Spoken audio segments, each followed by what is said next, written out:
teachingsansar.com YouTube च्यानलमा तपाईलाई स्वागत छ र पछिल्लो समयमा मैले यो बीए फर्स्ट इयरमा अध्ययन गर्ने साथीहरुको लागि र बीए फर्स्ट इयरमा अध्ययन गरिराख्नु भएका विशेष यो सोशियोलोजी लिएर अध्ययन गरिराख्नु भएका साथीहरुको लागि क्वेशन्स आउन सक्ने अथवा चाहिँ तपाईहरुलाई जुन बुकमा दिएको क्वेशन्सहरु अथवा तपाईहरुलाई सोधिने क्वेशन्सहरुको चाहिँ एउटा नोट जस्तो पनि स्टेप बाइ स्टेप लिएर आइसकेको छु।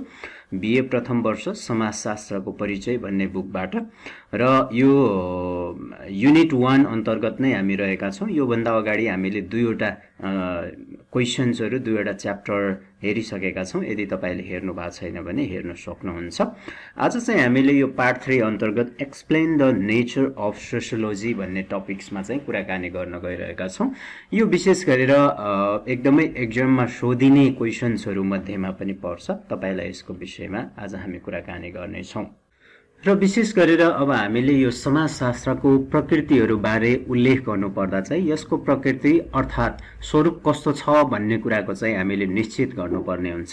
यस अन्तर्गत विशेष गरेर विश्लेषणात्मक सम्प्रदाय र समन्वयात्मक सम्प्रदाय गरी दुईवटा दृष्टिकोणहरु चाहिँ हामीले देख्न सकिन्छ। पछिल्लो पहिलो दृष्टिकोण अन्तर्गत हामीले कुरा गर्ने हो भने समाजशास्त्रलाई कतिपय विद्वानहरुले वैज्ञानिक विज्ञानका रूपमा मात्र मान्न चाहिँ तयार छैनन्। यसका कारणहरुमा समाजशास्त्रमा प्रयोग हुने कमी, वस्तु, त्यस्तै गरेर त्यसको निष्ठताको कमी, यथार्थको अभाव जस्ता कारणहरु पनि यसमा चाहिँ देखिएको छ जुन हाम्रो समाजशास्त्रको प्रकृतिहरुमा। त्यसैले समाजशास्त्रलाई विशेष गरेर विशुद्ध विज्ञान अर्थात प्राकृतिक विज्ञान सरह प्रमाणित गर्ने कोशिश गरिराखिएको छ। उनीहरुका अनुसार सामाजिक घटनाको विशेष गरेर सामाजिक घटनाको सामाजिक मिति, प्रश्न उत्तर, त्यस्तै आम्ने सामने अन्तर्वार्ता र घटनाको अवलोकन जस्ता पद्धतिहरुको अवलम्बन अथवा अध्ययन गरेर चाहिँ त्यसलाई चाहिँ विश्लेषण चाहिँ गर्ने गरिन्छ। यो समाजशास्त्रको प्रकृतिलाई चाहिँ यस्ता विधिहरुको प्रयोग गरेर मात्र सामाजिक घटना तथा व्यवहारको अध्ययन गर्न सकिने हुनाले समाजलाई नै एउटा चाहिँ यो समाजलाई वैज्ञानिक अध्ययन पनि मानिएको हामीले हेर्न सकिन्छ एक प्रकारले हेर्दै जाने हो भने है। अब यो समाजशास्त्रको प्रकृति लाई चाहिँ अथवा सोशियोलोजीको नेचर चाहिँ कस्तो हुन्छ भन्ने कुराहरुलाई चाहिँ हामीले बुझ्नु पर्ने हुन्छ। त्यस्तै अर्को कुरा वैज्ञानिकहरुमा प्रयोग हुने पर्यवेक्षण र तुलना जस्ता मुख्य विधिहरु समेत समाजशास्त्रीहरुले आफ्नो अध्ययनको सिलसिलामा प्रायजसो प्रयोग गर्दै आइराखेको हामीले देख्न सकिन्छ। यसकारण पनि समाजशास्त्रीहरुले समाजशास्त्रीय स्वरूपलाई चाहिँ वैज्ञानिक भन्ने चाहिँ गरेको हामीले देख्न सकिन्छ। यसको प्रकृति अब विशेष गरेर विशुद्ध विज्ञान भन्दा फरक पनि भन्ने गरिएको छ। तर अब यसको अध्ययन गर्दै जाँदाखेरि यसमा विज्ञान पनि आवश्यक पर्ने भएको कारणले गर्दाखेरि दुई तरिकाले यसलाई अध्ययन गरिएको देखिन्छ। एउटा चाहिँ अब विशुद्ध विज्ञान मान्नेहरु पनि देख्न सकिन्छ। अर्को भनेको यो समाजशास्त्र भनेको विज्ञानको प्रयोग पनि हो भन्ने खालको चाहिँ हामीले यसमा के देख्न सकिन्छ, दुईवटा विचारहरु चाहिँ देख्न सकिन्छ। अब समाजको स्वरूप कस्तो छ भन्ने कुरालाई स्पष्ट पार्नको लागि विद्वान रोबर्ट बेरिस्ट्रेटको पुस्तक द सोशल अर्डरमा चाहिँ उल्लेख भएका केही कुराहरु हामीले बुझ्नु पर्ने हुन्छ है।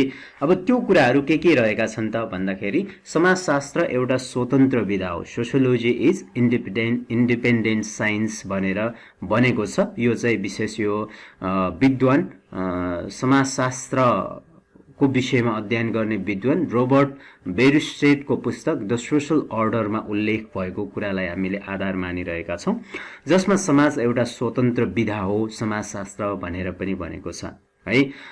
त्यस्तै गरेर अब सेकेन्डमा हामीले हेर्छौं भने समाजशास्त्र निरपेक्ष विधा हो अर्थात sociology is a categorical and normative discipline पनि भनेको छ यसमा है। समाजशास्त्रलाई एउटा निरपेक्ष विधाको रूपमा पनि हामीले हेर्न सकिन्छ।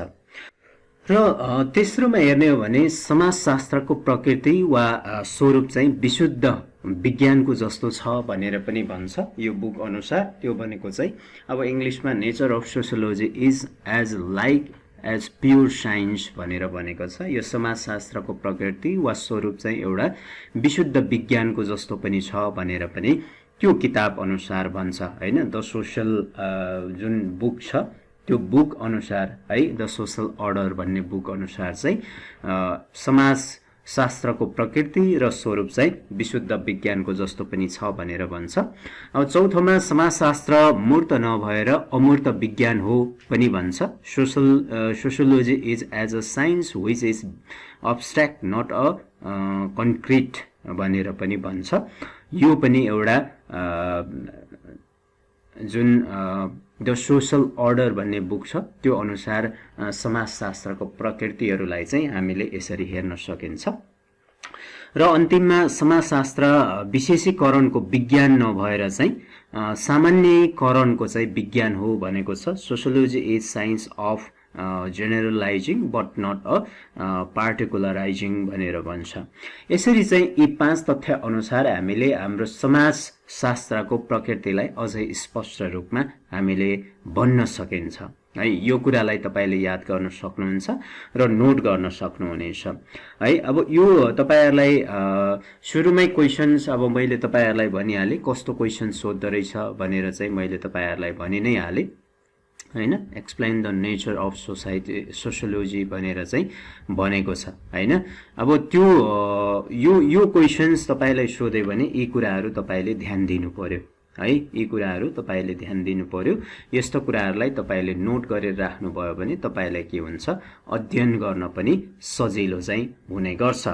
र अब यसको यो नोट अब तपाईहरुलाई हेर्दै भिडियोमा हेर्दै अब सार्न अप्ठ्यारो हुन्छ भने तपाईले युट्युब च्यानलको डिस्क्रिप्सनमा ब्लग छ, त्यो ब्लगमा गएर तपाईले लिंकमा क्लिक गर्नुभयो भने यो सबै क्वेशन्सको एन्सर्सहरु तपाईले त्यहाँ देख्न सक्नुहुन्छ। त्यहाँबाट पनि तपाईले के गर्न सक्नुहुन्छ, नोट चाहिँ सार्न सक्नुहुनेछ।